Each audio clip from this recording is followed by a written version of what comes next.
Viewers, welcome back to my channel educational teaching. Hope you are doing well. और आज का next topic हमारा है function of language outside the classroom. Here this is my second channel. और पहला channel आपको पता है मेरा इट्स संतोषी है, मैं उस पर भी वीडियो अपलोड करती थी। बट मैंने एक अलग से वीडियो अपलोड कर रही हूँ दूसरे चैनल में जो एजुकेशनल रिलेटेड हो। Hope you like this and please इस वीडियो को और इस चैनल को प्यार दो और ज़्यादा से ज़्यादा इसे शेयर करो ताकि अच्छे से हम लोग इसमें सारा एजुकेशनल टॉपिक को क्लियर कर सकें। So let's get started. Function of language outside the classroom. The relation of language is connected to all round development of the student. मतलब कि function of classroom outside the classroom कैसे होगा, sorry, function of language outside the classroom कैसे होगा। जैसे हम लोगों ने पहले वाली वीडियो में पढ़ा था इनसाइड द क्लासरूम, उसका क्या फंक्शन है। अब पढ़ेंगे आउटसाइड द क्लासरूम एक लैंग्वेज का क्या फंक्शन है। जैसे कि आपको पता है लैंग्वेज कनेक्टेड है हमारे ऑलराउंड डेवलपमेंट के लिए। It is not only helpful in the progress of children only within the classroom but also outside the classroom where the student perform their function using the knowledge learned in the classroom. Language का role सिर्फ यही नहीं होता है कि हमारे वो class में हेल्प करे, बल्कि ये भी होता है कि वो बाहर क्या हमारा हेल्प कर रही है। लैंग्वेज एक मीडियम है जिसमें हम लोग अपने चीज़ों को, जैसे मैंने आपको पहले एक वीडियो जो मैंने इस संतोषी में अपलोड किया है नेचर के लैंग्वेज नेचर ऑफ लैंग्वेज में कि क्या क्या उसका नेचर है। तो पहली बात कि वो एक मीडियम है। तो वही मैं यही कहना चाह रही हूँ यहाँ पे कि वो एक मीडियम है, सिर्फ वो क्लास में नहीं बल्कि आपको बाहर कैसे हेल्प करती है लैंग्वेज, उसके बारे में पढ़ेंगे। उसका फंक्शन क्या है, उसका रोल क्या है। So first role is social behavior. Society is a place where living in reality the student guide his life. He learn to use learn language appropriately with the other and function for the progress of this society. Social behavior जैसे कि ये social word society से related है, जहाँ पे बच्चे रहते हैं और वो अपने आसपास के लोगों से अपने सोसाइटी में वो कैसे बात करते हैं। जो लैंग्वेज अपने सीखा होता है हम उसी जरिए पे बात करते हैं, तो कहीं ना कहीं ये हमारे प्रोग्रेस में काफ़ी हेल्प करता है। दूसरा, development of human society. The refined form of the language always remain striving for the boosting the efficiencies of man. He learn various types of efficiencies through the medium of language after the medium of after identifying his shortcomings he tried to regulate them. Thus he learned the skill of development.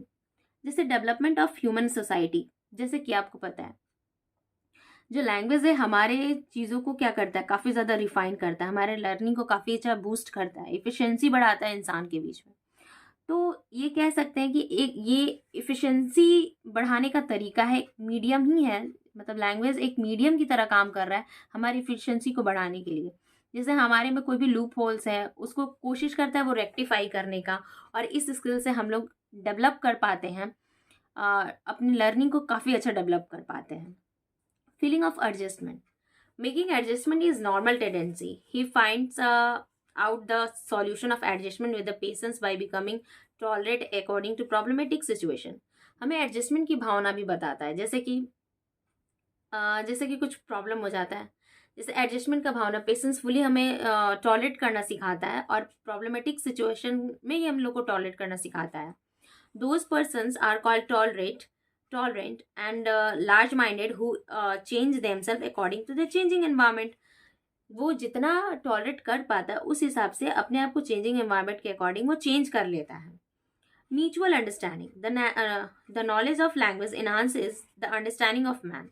जो language का knowledge होता है वो इंसान के understanding को काफ़ी बढ़ाता है। It expands their thoughts due to which after collecting the maximum information. ये क्या करता है, हमारे थॉट्स को बढ़ाता है और ताकि हम लोग मैक्सिमम इंफॉर्मेशन को कलेक्ट कर सकें। दे प्रिजर्व देम, और उसको बचाता भी है। If the mutual understanding is good then the person are also able to display their thoughts in a good manner. अगर म्यूचुअल अंडरस्टैंडिंग उसकी अच्छी है किसी भी इंसान के साथ, तो वो क्या करेगा, अपने मैनर्स को वो अच्छे से डिस्प्ले करेगा, वो अपने मैनर्स को अच्छे से डिस्प्ले कर पाएगा। कोऑर्डिनेशन अमंग वेरियस ग्रुप्स, बहुत सारा कोऑर्डिनेट करेगा दूसरे ग्रुप्स के साथ। If there is a charity in the language of the society children then the order then the order persons are ready to listen to the talk narrated by them. Sorry, यहाँ order नहीं होगा, यार other होगा, other होगा यहाँ पे।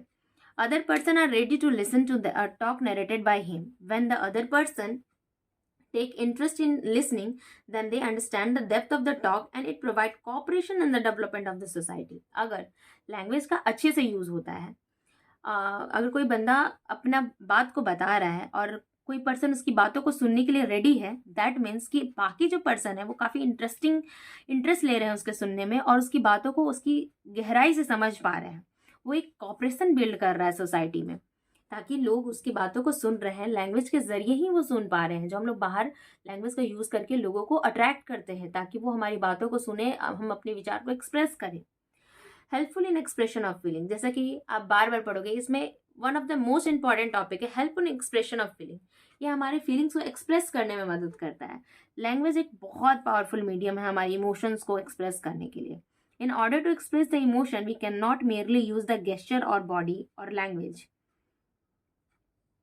Rather we need language only for expression. मतलब हमें जब अपने इमोशंस को एक्सप्रेस करना है, हमें कोई इशारा और या बॉडी लैंग्वेज का ज़रूरत नहीं होता है, बल्कि हमें एक लैंग्वेज का ज़रूरत होता है, भाषा का ज़रूरत होता है अपनी चीज़ों को एक्सप्रेस करने के लिए। सो ये था 6 पॉइंट्स जो function of language in the outside, जो बहुत इंपॉर्टेंट है। इसके अलावा आप और भी लिख सकते हो कि जैसे कि इसको आप और तोड़ के भी लिख सकते हो, जैसे कि हमें ये हेल्प करता है बात करने में किसी से भी आउटसाइड, हमारे बिहेवियर को रिप्रेजेंट करता है। इट रिप्रेजेंटेड आवर बिहेवियर, जो इसमें आ जाएगा आपका ह्यूमन बिहेवियर के अंदर है, लेकिन आप उसको और शॉर्टली पॉइंट्स बढ़ा सकते हो। Hope you like this video and like, comment, share and subscribe ज़रूर कर दीजिएगा। थैंक यू, मिलते हैं नेक्स्ट वीडियो में।